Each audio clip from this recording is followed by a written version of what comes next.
আজ নীলষষ্ঠী উপলক্ষে বানিয়েছিলাম সাবুর পোলাও। আজ সেটাই আপনাদের সাথে শেয়ার করলাম।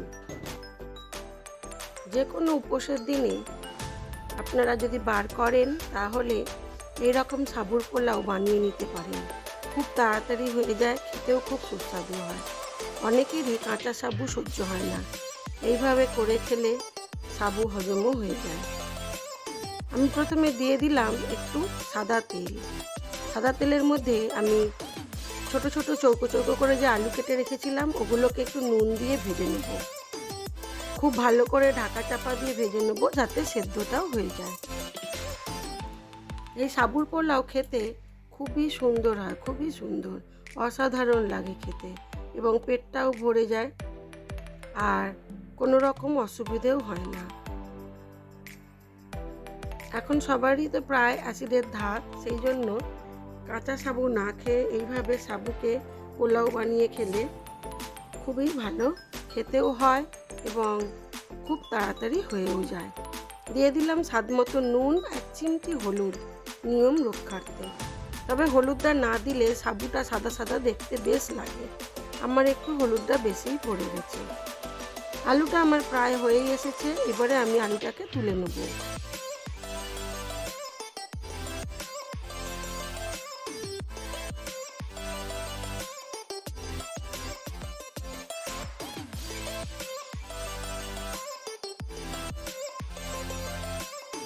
আলুটাকে তুলে নিয়ে এবারে আমি অল্প একটু ঘি দিয়ে দেবো। ঘিয়ের মধ্যে দেবো কাজু কিশমিশ।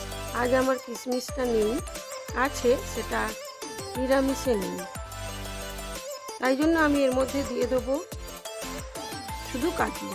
দিয়ে দিলাম পরিমাণ মতো ঘি, ঘিটা একটু বেশি দিলেও ভালোই লাগে খেতে। দিলাম গোটা শুকনো লঙ্কা, একটা সাদা এলাচ থেঁতো করা, আর দেবো অল্প একটু আদা থেঁতো করা। যেভাবে আমরা চালের পোলাও বানাই সেই একই রকম পদ্ধতি প্রায়, তবে এখানে খুব অল্প সময়েই এটা হয়ে যায়। এগুলো হালকা একটু ভাজা ভাজা করে নিয়ে এইবারে দিয়ে দেবো কাজুটাকেও অল্প নেড়ে নিয়ে লাল হওয়ার আগেই দিয়ে দেবো আলু ও সাবুটা দিয়ে একটু নাড়াচাড়া করে গ্যাসটা নিভিয়ে দেবো। এটা স্টিমেই হবে। গ্যাস নিভিয়ে যে কড়ার মধ্যে তাপটা থাকবে তার মধ্যে করলেই সাবুটা খেতে বেশি ভালো লাগে। যেহেতু সাবুটা আমার ভিজানোই আছে, সাবুটা হতে একদমই সময় লাগবে না, আর আলুটাও আমি ভেজে নিয়েছি, অতএব একেবারেই সময় লাগবে না। দিয়ে দিলাম স্বাদ মতো চিনি, এবারে দেবো নুন। এটা খেতে ঝাল নুন মিষ্টি হবে, খেতে সুন্দর লাগে আর খুব কম সময়ে হয়ে যায় সাবুর পোলাও। দিয়ে দিলাম ভেজে রাখা আলুটা। এবারে এটাকে হালকা নাড়াচাড়া করে নিয়ে আপনারা অল্প জলের ছিটেও দিতে পারেন।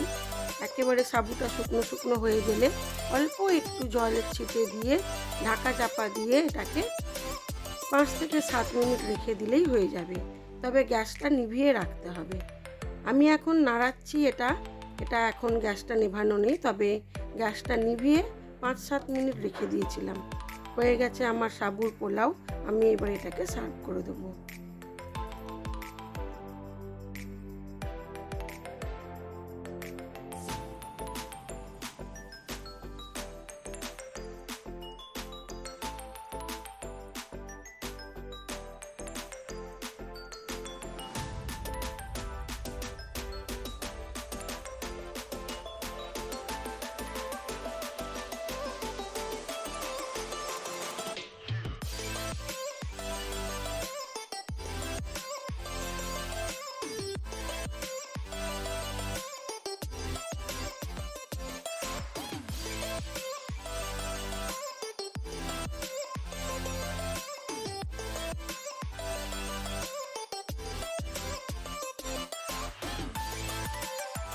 আজ আমি সবুজ কড়াই সেদ্ধ করেছিলাম, তারপরে গোটা শুকনো লঙ্কা গোটা জিরে দিয়ে ওটাকে সাঁতলে নিয়েছিলাম, আর ছিল শসা, তরমুজ, সন্দেশ।